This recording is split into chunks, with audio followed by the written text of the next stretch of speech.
আমাদের প্রথমে বুঝতে হবে ক্যান্সার কেন হয়। এই যে ডিএনএ বা জিনের যে পরিবর্তন অর্থাৎ যে মিউটেশন হয়, এই মিউটেশনের সাথে বিভিন্ন কিছু জড়িত। এর মধ্যে কিছু আছে মডিফায়াবল কারণ অর্থাৎ এক্সটার্নাল কিছু কারণ, এবং কিছু আছে ইন্টারনাল কারণ অর্থাৎ নন মডিফায়াবল কারণ।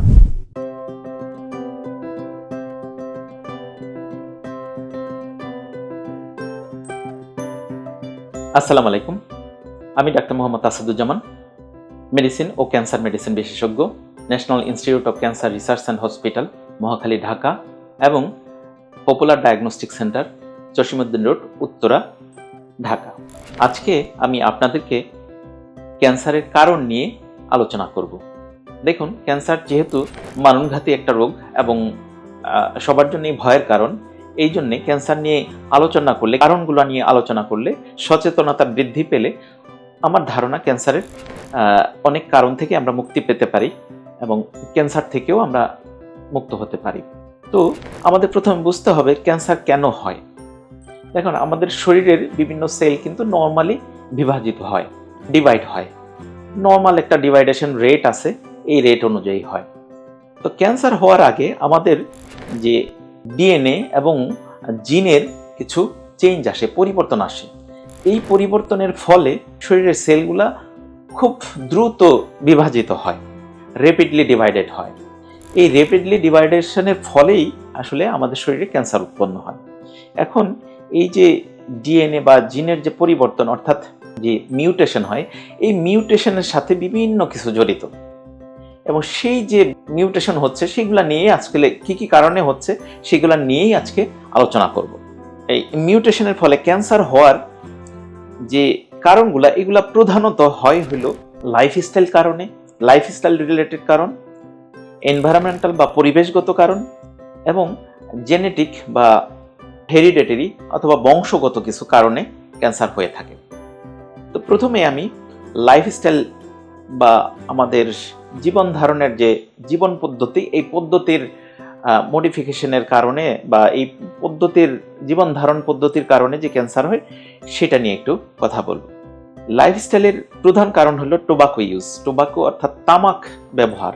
তামাক যেমন সিগার এবং স্মোকলেস টোবাকো বা ধোঁয়াবিহীন যে তামাকগুলো আছে, সাদা পাতা, জর্দা, এগুলার কারণে ক্যান্সার হয়। যেমন লাং ক্যান্সার হতে পারে, মুখের ক্যান্সার হতে পারে, কিডনির ক্যান্সার, ইউরিনারি ব্লাডার মানে মূত্রথলির ক্যান্সার, এগুলা টোবাকোর কারণে হয়ে থাকে।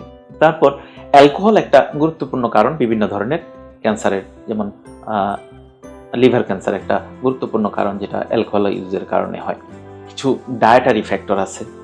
ডায়েটারি ফ্যাক্টর যেমন যদি আমরা প্রসেসড মিট বেশি করে খাই সেক্ষেত্রে ক্যান্সার হতে পারে।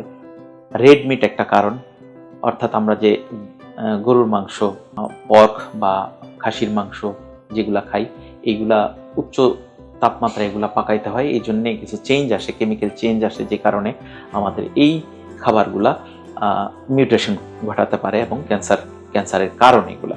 তারপর আমাদের ওবেসিটি, মোটে যাওয়ার সাথে অনেকগুলা ক্যান্সার জড়িত, যেমন ব্রেস্ট ক্যান্সার, কোলন ক্যান্সার, এইগুলা মোটিয়ে যাওয়ার সাথে সম্পর্কিত। আমাদের এনভায়রনমেন্টাল কিছু কারণ, এনভায়রনমেন্টাল কারণের মধ্যে গুরুত্বপূর্ণ কারণ হলো রেডিয়েশনের এক্সপোজার। এটা সূর্যের আলোর যে আলট্রাভায়োলেট রে, অর্থাৎ আমরা অতি তাপমাত্রায় যদি সূর্যের আলোতে সানবাথ করি অথবা সূর্যের আলোতে বেশি সময় যদি থাকি, তবে আমাদের স্কিন ক্যান্সার হওয়ার একটা সম্ভাবনা থাকে। তারপর আমাদের বিভিন্ন কেমিক্যালস, আমরা বিভিন্ন খাবার দাবারে যেমন কেমিক্যাল ইউজ হয়, অথবা আমাদের ফল ফ্রুটে বিভিন্ন ইন্ডাস্ট্রিয়াল কেমিক্যাল আছে, আমাদের পেস্টিসাইড ইউজ করি, মানে ফসলের ক্ষেতে যে রোগ জীবাণু মারার জন্য যেসব কীটনাশক ইউজ করা হয়, এগুলোও ক্যান্সারের কিছু কারণ। তারপর আসেন আমাদের জেনেটিক কিছু কারণ। জেনেটিক কারণের মধ্যে বংশগত কিছু মিউটেশন আগে থেকে হয়ে থাকে, আমরা বলি BRCA1, BRCA2 এবং আরও অনেক কারণ আছে যেগুলোর সাথে ক্যান্সার জড়িত। তো আমাদের খাবার দাবারের আরও কিছু কারণ আছে, যেমন সল্টেড ফুড, তারপর আপনার পিকলড ফুড এবং টিন্ড ফুড, যে খাবার দাবার প্রিজারভেটিভ দিয়ে টিনে সংরক্ষিত হয়, এই ধরনের খাবার দাবারও ক্যান্সারের কিছু কারণ। আরও আছে আপনার বিভিন্ন ইনফেকশনের কারণে হতে পারে, যেমন এইচপিভি ভাইরাস অর্থাৎ হিউম্যান পেপিলোমা ভাইরাস, এটা আমাদের সার্ভাইকাল ক্যান্সারের সাথে জড়িত। আপনার hepatitis B virus, hepatitis C virus যেটা লিভার ক্যান্সারের সাথে জড়িত। ইপস্টেইন বার ভাইরাস আছে যেটা নেজোফেরেঞ্জিয়াল কার্সিনোমা অথবা লিম্ফোমার সাথে জড়িত। তারপর স্পন্টিনিয়াস কিছু মিউটেশনও হতে পারে, কোনো কারণ ছাড়াই আমাদের শরীরের সেলগুলাতে মিউটেশন হতে পারে, যে কারণেও ক্যান্সার হতে পারে। এই যে এই বিভিন্ন কারণগুলা, এর মধ্যে কিছু আছে মডিফায়াবল কারণ অর্থাৎ এক্সটার্নাল কিছু কারণ, এবং কিছু আছে ইন্টারনাল কারণ অর্থাৎ নন মডিফায়াবল কারণ। মডিফায়াবল কারণগুলোর মধ্যে যেমন আমরা আমাদের লাইফস্টাইল যদি মডিফাই করি, লাইফস্টাইল চেঞ্জ যদি করি, আমরা রেড মিট যদি কমাই দিই, প্রসেসড মিট যদি আমরা কমাই দিই, বা পিকেলড ফুড, সল্টেড ফুড এগুলা যদি আমরা কম খাই, তবে কিন্তু আমাদের ক্যান্সারের ঝুঁকিটা অনেক কমে যায়। ইনফেকশনের ব্যাপারে যদি আমরা সতর্ক থাকি, তবে কিন্তু আমাদের ওই ক্যান্সারগুলো থেকে আমরা মুক্ত থাকতে পারি। যেমন এইচপিভি ভাইরাস আমাদের দেশে জরায়ু মুখের ক্যান্সার অর্থাৎ সার্ভাইকাল ক্যান্সারের একটা গুরুত্বপূর্ণ কারণ। আমরা যদি এইচপিভি ভ্যাকসিন যদি আমরা দিয়ে দিই, তবে সেই ক্ষেত্রে জরায়ু মুখের ক্যান্সার থেকে মুক্ত থাকতে পারি।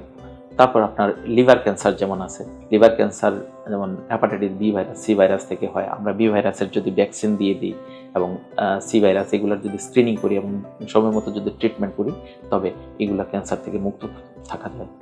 নন মডিফায়াল কারণ যেমন হলো আপনার জেনেটিক কারণগুলা, এই জেনেটিক কারণ আসলে এটা আসলে মডিফাই করা যায় না, এইটাতে আসলে কখন কার ক্যান্সার হবে এটা বলা মুশকিল। এগুলাই হলো ক্যান্সারের কারণ।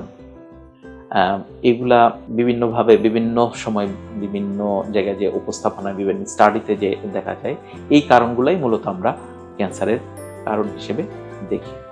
ধন্যবাদ আপনাদের সবাই।